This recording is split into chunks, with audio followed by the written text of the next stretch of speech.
আজকে শাক রান্না করবো। প্রতিদিনই শাক রান্না করি, তারপরও বৃষ্টি হয়েছে না, শাকগুলা দেখতে অনেক সুন্দর লাগতেছে। আমি একদিন মিষ্টি কুমড়ার শাক, একদিন লাউ শাক, একদিন পুঁই শাক রান্না করি, কারণ আমার কাছে শাক খাইতে ভালো লাগে।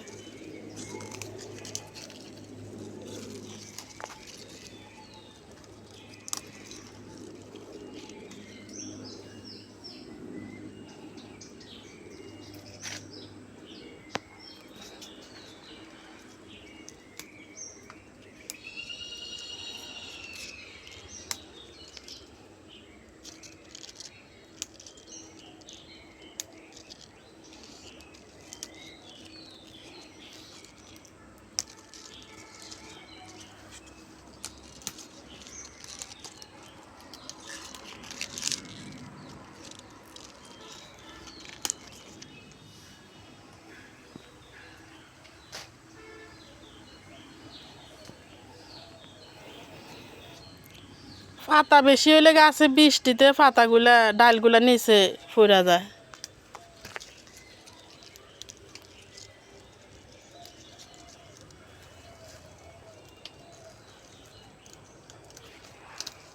এই যে দেখেন, মাশাআল্লাহ, একটা পাতা দেখছেন কত বড়।